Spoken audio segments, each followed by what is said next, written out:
Sorry, if you need to press the accept record button, everybody. You can put yourself back on mic. There we go. Okay, let's start again with some introductions then, shall we?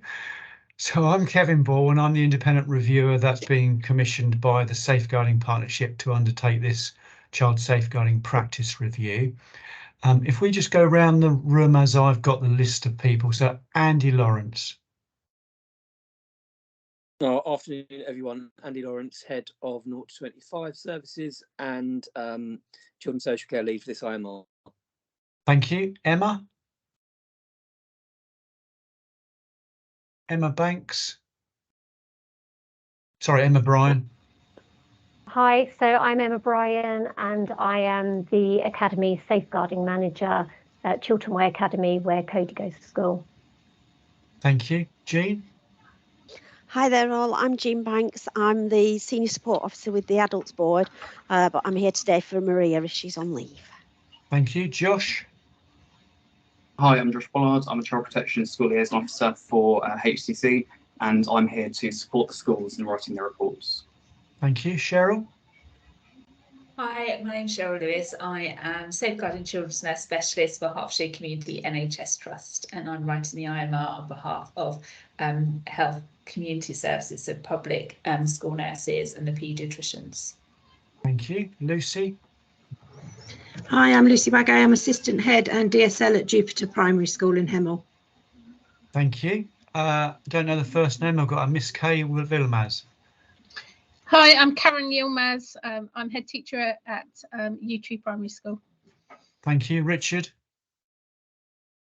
Hi, Richard Woodard, Head of Access, Inclusion and Alternative Provision at Hertfordshire County Council. Thank you. Sally? Shaw, Head Teacher of Hoblets Manor Junior School in Hemel. Thank you, Sally. And Neil? Hello everyone, my name's Neil Thompson. I'm a specialist practitioner for Hertfordshire Partnership NHS Foundation Trust. Thank you. Have I missed anybody? Okay, right, great. So today is an author's briefing for this child safeguarding practice review. And my understanding is that you've been chosen, volunteered, selected to write an information report for this review. And the session really is just designed to be helpful for you. So I'm going to share some slides and I'll work my way through them. And then I'll also then share a copy of the information report template. If you've got any questions, just stick your hand up or shout out. When I'm sharing the screen, as you probably know, I can't see everybody's faces. So just shout out if you've got a question or a query, and I will try and answer that. So I am hoping. Yeah, it's there. That everybody can see those slides. So just in terms of the session, really, is to just, I'm conscious that we might have some people on the call today that have never been involved in a statutory review. And therefore, I just wanted to explain a little bit about that process. We also may have people that are very familiar with those. So hopefully, you know, we'll find something of use for everybody. Just explain your role and our expectations. Very, very briefly consider the case and the lines of inquiry. Go through the report template, just to confirm the dates and the schedule, and obviously for you to answer any questions.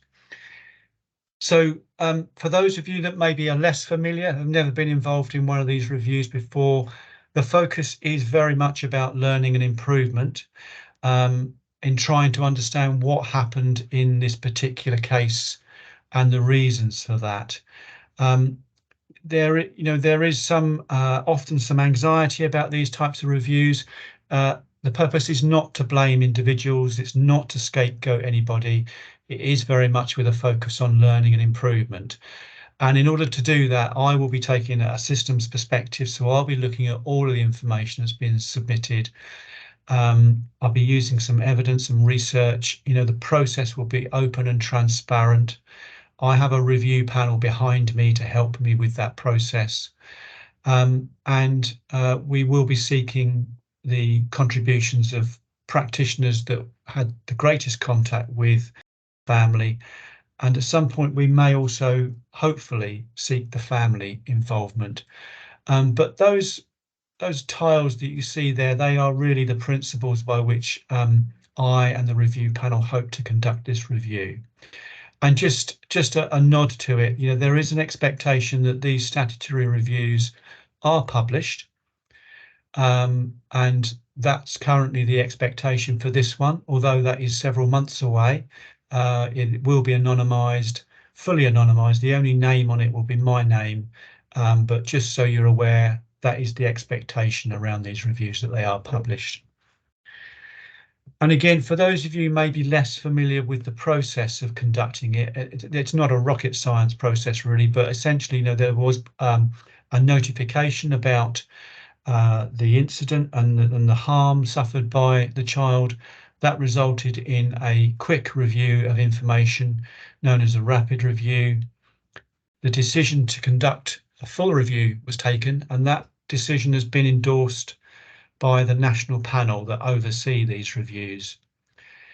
Point number 3, there are parallel processes taking place. So there is a police investigation and there are care proceedings as well. And this review will be running alongside those. It's a completely separate process. It runs alongside it, and it is heavily informed by the police investigation, because we just need to be mindful of that. And in my mind, that takes precedence, certainly when it comes over to the point of publication, but also seeking parental views, is that we need to be led by the police on that. So at the moment, we're kind of hovering around stage 4 and 5. We're seeking additional information and then beginning to put it together. And then my role will be to put that together and offer an analysis from an independent perspective. Point 7, I think, is particularly important to highlight, and point 9. These reviews are more about, so much more about than someone independent like me coming in, conducting a review, and then after 6 months producing a report and saying, there you are, off you go, is very much about identifying improvement and action along the way and implementing that as you go. So if, when it comes to you writing your report after today, you identify things in your agency that you think you could do better, you're going to be asked in the report template to name that, and there's no reason why you shouldn't get on with that. In fact, it would be worrying if you didn't. So, you know, that's about learning as part of the process. And obviously, when we get practitioners together in a room, there's learning there as well. So that's just a very quick whistle-stop tour along the process. Just very briefly, so I've gone over some of this, but a rapid review was held in June this year. This was regarding Cody, who collapsed at home following admission to hospital, and it was found that there was significant sepsis, significant head lice infestation, and neglect, as well as other injuries.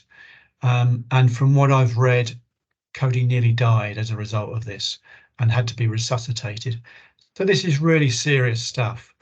And there were similar concerns, or less severe concerns, in terms of Cody's younger sibling, Summer. And on attending the family home, police officers described it as a very poor and a very dirty home environment. So obviously there are concerns about that situation. There are concerns that agencies were involved with the child, and there is historical context as well. And the time frame for this particular review, we're looking at from the 1st of March 2020 up to the 8th of May this year. So that's a sensible time frame to be looking at. We don't want to look at everything. We don't need to look at everything. There will be an opportunity in your information reports, though, for you to express any information that you've got about anything prior to that March 2020 date, because that may well be relevant. I'm just going to go through this slide and then I'm going to pause just to see if there are any questions or queries. So myself and the review panel that's been set up have agreed these 9 lines of inquiry. That's quite a lot of lines of inquiry. Ordinarily, I'd be asking for 3 or 4, but it was felt in this particular scenario that 9 were the right ones. Now, I'm not going to go through those in detail, but you can see from those, they are about working together. They are about information, the use of information, assessing risk, assessing safety, the child's voice, about the professional response to neglect, particularly for a child with complex needs where there were known risks and vulnerabilities. And obviously the medical condition in which Cody was found. So what we hope to do is explore those lines of inquiry through the information that we're going to ask you to submit. And those will be replicated in the report template that you're going to receive if you haven't already. So because I can't see everybody, can I just check, are there any questions or queries so far? And just shout out. Nobody's got a hand up anyway. Okay, all right. We'll just carry on then. So just in terms of our expectations of the individual agency authors, so this will tie in when you see the report template, but we are asking you to provide a sound analysis of what happened in the case and why from your agency perspective. What we don't want you to do, please, is tell the story again.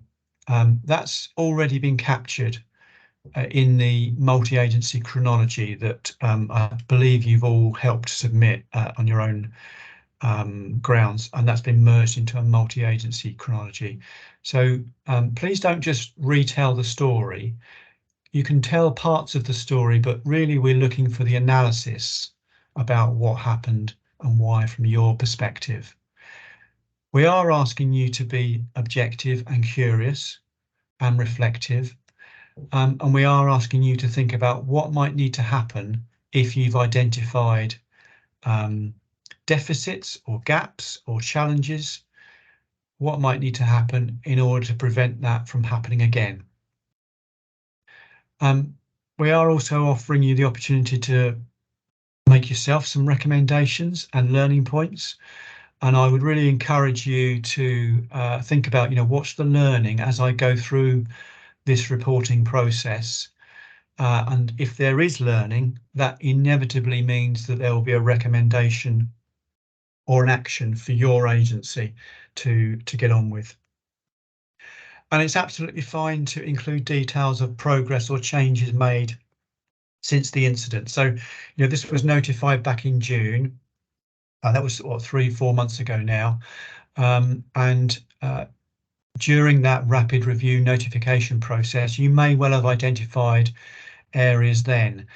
So we'd be interested to know, whether you've managed to do anything about those and moved on. It's really important that we ask you to be child focused and consider Cody and Summer's lived experience. So, if you're at all confused about the approach is always think of it as if the child was sitting and watching you and saying, is that what I felt? Or is that how it seemed to me? Highlight any good practice.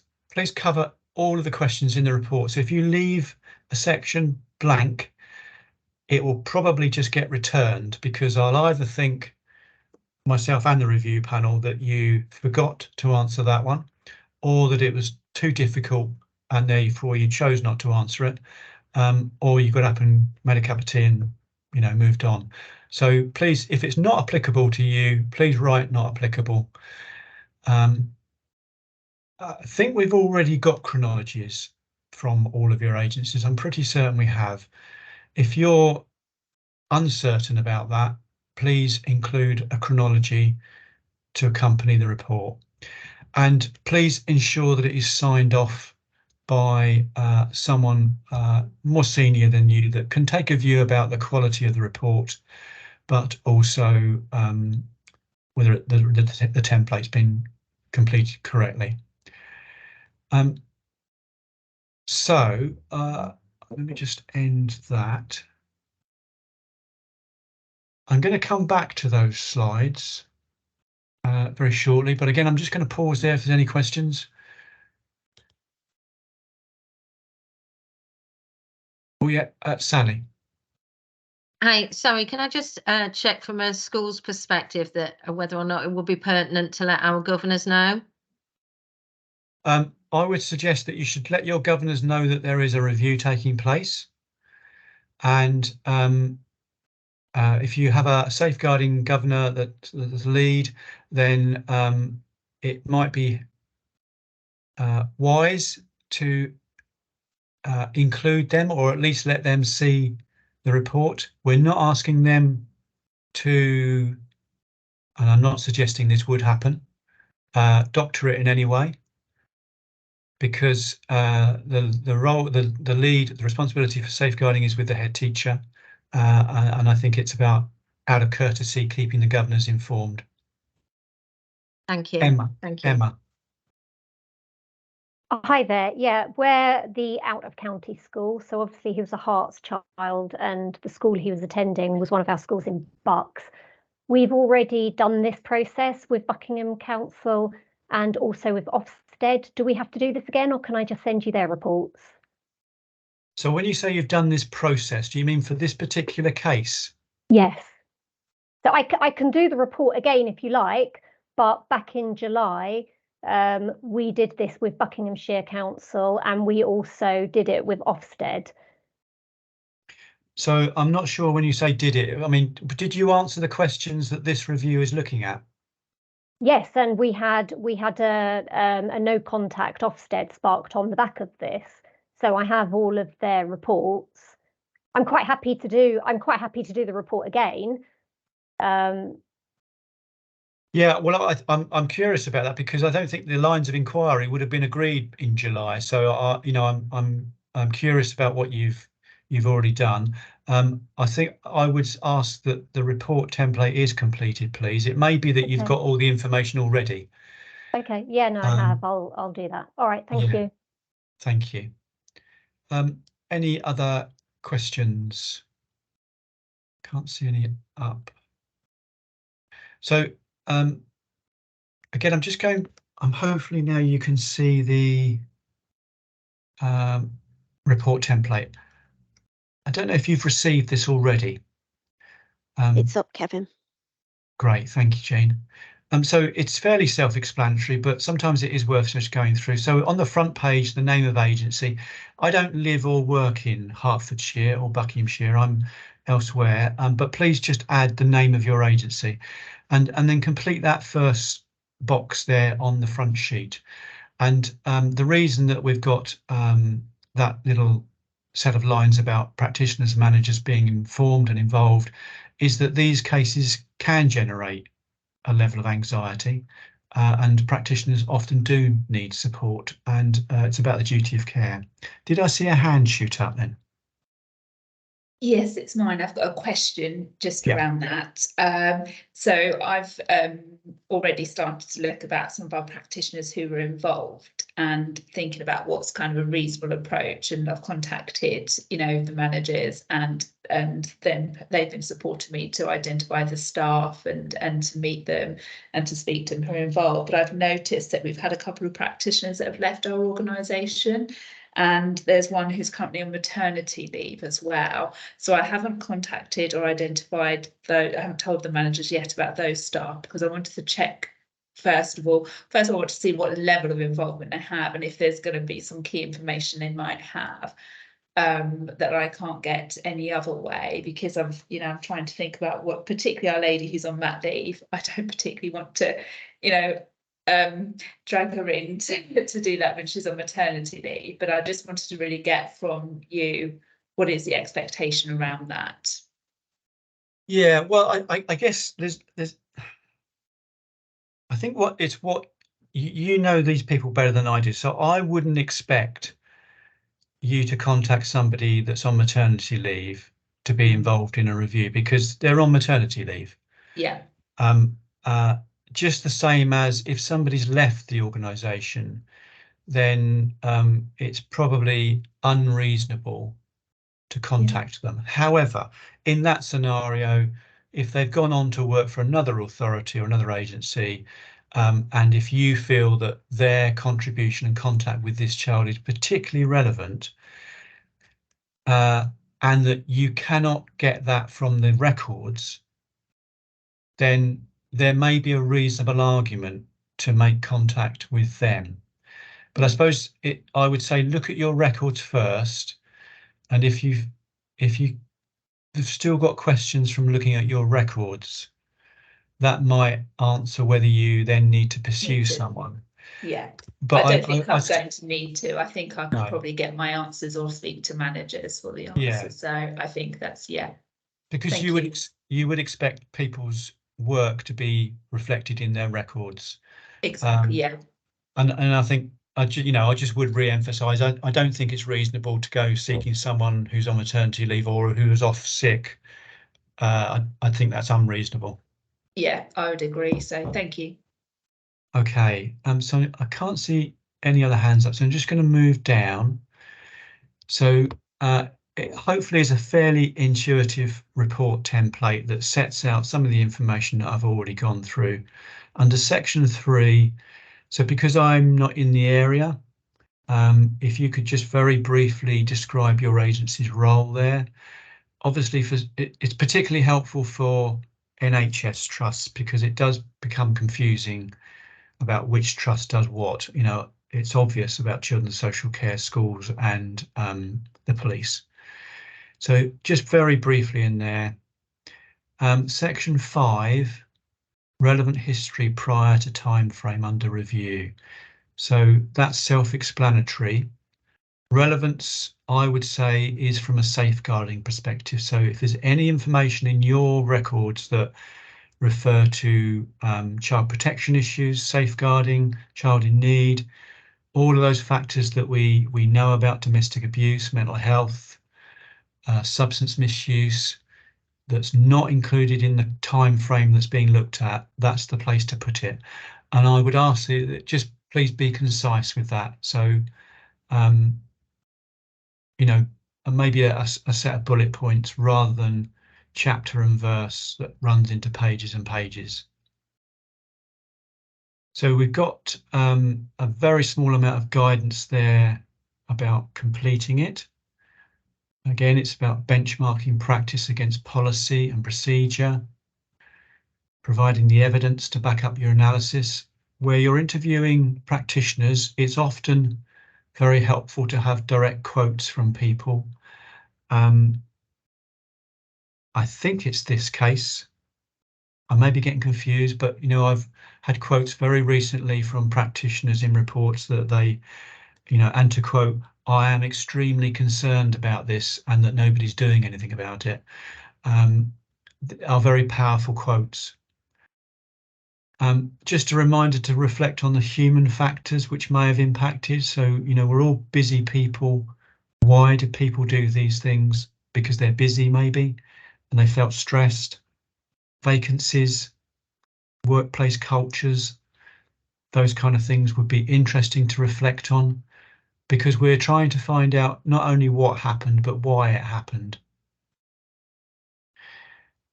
Please try and avoid hindsight bias. I know that's difficult, but just keep that in mind. And then there's a box for each one of those lines of inquiry for you to complete, please. A space for the names of any practitioners or staff.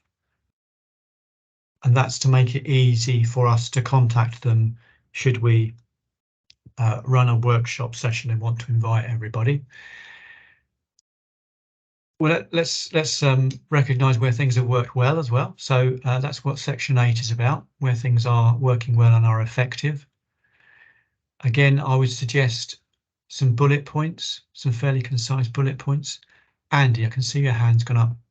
Hi, Kevin. So for the staff involved section, yeah, are you interested in people that might be intervening now following kind of most of the needs being identified, or are you talking about the professionals that were involved during I've answered the question. It's during the period of the chronology, isn't it? Yeah. Sorry. Yeah. No, that's okay. It's a often question. It's we're not interested. I don't mean that critically, but we're not interested in what's happening now for the child. Yeah. No, get it. Yeah. Lessons to be learned. So, you know, you would have gone through your records and spoken to whoever you think you need to. You've worked out what's working well and where there are gaps. What are the lessons for your agency coming out of that analysis that you've conducted? And sometimes it's helpful just to express those lessons as statements rather than try and be clever about it. It's, you know, what we've learned is that neglect is really complicated to deal with, but actually, if we just listen to what the child's saying, you know, sometimes that makes it a lot easier. I've just made that one up, but don't overcomplicate it. And I would say that if you have identified lessons to be learned, that inevitably will result in an action and a recommendation. So please, if you could add those there, because as I was saying at the beginning, this process is about an opportunity for you to reflect on your agency's quality and effectiveness of practice. And there's learning in that process, I would argue. It's not just about what I, as the independent reviewer, capture. And then my role will be to pull all of these reports together and reflect the learning for the partnership. So if you produce, for example, a 10-page report about your agency's involvement, I will not replicate all of what you produce in my report. I'm probably looking at producing a 10 to 20-page report maximum, whereas, you know, we may have well over 50, 60 pages of information submitted to this review. So my learning will be for the partnership. This process is for you in your agency, as well as contributing to the review. So that is the template. I'm just going to pause there again. Any questions? And I'm going to go back to a final few set of slides.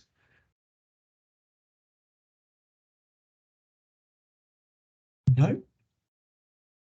Okay. Okie doke. So just a last few slides. I'm often asked, hopefully you can see that, I'm often asked in these briefing sessions, which are meant to be helpful for you, well, how do we analyse, you know, how do we approach the analysis really? And just a few tools. I'm not saying that you need to use these or that you must, but for some agencies who have a huge amount of involvement, often it is overwhelming to know, well, where do I start? And you know, these are just some of the little tricks that I use. So I do use mind mapping, just on a bit of paper, you know, work down what the issues are, just to map them out in your own mind. And, you know, this example here, you know, we're doing a review on a child. We're not reviewing the system, as it were. So, you know, an example is that there are multiple referrals. Well, what was the quality of those referrals? What was the quality of decision making around those referrals? And what was the outcome and impact? Did it actually make a difference to the child? So those are just kind of three areas that you could explore. There may be others around referrals alone, but there are three areas where you can explore that. And just mapping those out might be really helpful for you. If you look at the system approach, those three referrals, well, you know, there's administrative processes around the referrals. There's a multi-agency response, often when it's child protection. What's the quality and effectiveness of multi-agency working?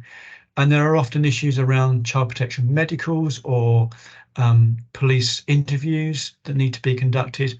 And there's systems and processes around those. So if you were looking at it from a system perspective, that may well be a helpful way just to disentangle some of that complexity that you may or may not come across when you look through your records. So that's just one tool I use. Another one is about just thinking of a cycle of analysis. You know, if we look at the quality of risk assessments, for example, needs to be improved. If you find that in your analysis of your agency involvement, who is it that you need to speak to help you understand that problem? Who is it you need to interview? Do you need a focus group? What data can you use? Are there any audits? Any other reviews? You need to piece it together. And then what's that data? What's that information telling me? And what's the emerging bigger picture? And then you might seek other views. So, you know, if you're a service manager, you may have done all that analysis and you may take it to, I don't know, the head of public protection, the public protection unit, DI in the police, and say, you know, this is what we're finding. What are your views on it? So again, that's just another way of thinking about how to approach analysis, collecting, collating and evaluating information. For those of you from a health background, I'm sure you're familiar with root cause analysis and the use of 5 whys. So if you write down the problem, sometimes that helps you formalize what the actual issue is and describe it. That might help you and your colleagues focus on what the problem is. And then if you keep asking why, so a frequent example that comes up in reviews is that there was no professional curiosity. Why was that? Because the worker had a busy schedule and felt rushed. Why was that? The manager had asked them to do a lot of extra work. Why was that? You get the idea. So again, that's just another approach to really trying to unpick what the issue is and why something is happening that you might identify, whether that's being in your school or children's social care or for the GP. And it's those kind of issues that we're interested in, because that's where potentially this review can make a change. And then just the last one, again, some of you may have come across this, you know, if you're battling with a set of information, sometimes this is used in a case analysis. It's about, you know, the discrepancy of what you've got. So who, what, when, where, and why, and how, and the weight that you can attach to some of that information. So what is it that you know? What is it that you think you know? What's missing and what's ambiguous? So as I said, I'm not expecting you all to use all of those. Sometimes they just might be helpful, and you can use them as you see fit. Just in terms of parallel processes, so I briefly mentioned professional witnesses, I think, at the beginning. I think the police in this particular case are happy for us to proceed without any concern on that one. So if you've got any concerns that any of your workers might have been involved with Cody and Summer in the very immediate days before the incident, best I suggest you contact myself or Maria and we can make inquiries with the police, but I don't believe it's going to be too much of a worry in this case. As I said, we've got someone waiting in the lobby. Yeah, I've just let them in. I've just let them in. Okay. Yeah, please inform and keep practitioners involved. Information security and passwords. So all information has to be submitted via the Safeguarding Partnership. My email and contact phone number will come up at the end, and please feel free to ask me questions or give me a ring, but don't submit any information directly to me because technically it's not my information. It has to go via the partnership. And that has to be done securely. So I'm confident that between Jean and Maria, you've got a secure system set up. In terms of media interest, it's always worth flagging that right at the very beginning of these reviews. I don't suspect we will get much media interest, but as we all know, sometimes these cases do pop up quite randomly and gain some interest. Please don't anonymise your reports at this stage. It just becomes very confusing if you start talking about worker 1 and worker 2 and trying to anonymise the children and the adults. I will anonymise it when I come to produce my report, but if you use people's real names or initials, that's fine. That's probably enough on that. And this is the one that's probably everyone's interested in. So in terms of a schedule, we're asking that the reports are sent back by the 14th of November, please. We then have a panel meeting scheduled for the 27th of November to review those reports. There may well be further questions asked after that process. We've got a practitioner session scheduled for the 12th of December, and I think Maria, if she hasn't done already, is going to send out a hold the date invite. And then I'm hoping to produce a version 1 of my report middle of January, which will then be looked at towards the end of the January. And there'll probably be versions 2, maybe 3, who knows. But eventually it will be signed off, hopefully not long after the January, February time. Okay, so that's the end of the slide deck. Are there any queries, any worries or questions from anybody? Josh, thank you. So I've been asked if the schools can get those to me. So my manager wanted to make sure that we can support in quality assuring them. So if they're able to get them to me for the 7th of November, so that we have time to turn around if there's anything we wanted to have queried, so that we can then get them ready to submit for the 14th, that'd be fantastic. Thank you. Okay, thank you. Anyone else? Emma. Hi, yeah, I was just going to ask, what's the multi-agency practitioner session? Yeah, so with these reviews, I think increasingly there's an expectation that we get practitioners together in the room, as it were, and we can do that. We were doing it via Teams during COVID, but it's likely to be a face-to-face workshop, half a day, where we bring together those practitioners that had the most contact with the children, and we explore some of the questions that are in the lines of inquiry that you've got, and essentially allow practitioners a second opportunity to share their experience and their perspective. You know, I set the scene very carefully, so it's not about blaming and scapegoating. It's very much about learning and improvement. And very often, tragically, it's the first time that the group of people that were working with a child have actually got together to discuss what was going on. And often we find it would have been much better if everybody had got together in the room or had a meeting before that. So that's what it is. And we would aim to be inviting probably between 10 and 20 people. The practitioners that had the most contact. I think if we have any more than that, it can become a little bit impersonal and overly complicated, and it's really to be a reflective opportunity. Does that answer the question, Emma? Yeah, thank you. Sally. Sorry, I know I can't make the 12th already. I'm not even in the country, so I'm not able to make it. I can send a deputy DSL, but I know personally I can't make it. Sorry. That's okay. So, yeah, well, I think you just have to send us deputy DSL. Yeah. There'll be some further communication coming out about that. Okay. And it may, I mean, you're from the school, aren't you, Sally? Yeah, I'm from very early on in there, so our impact was only till the latter part of that first year in question.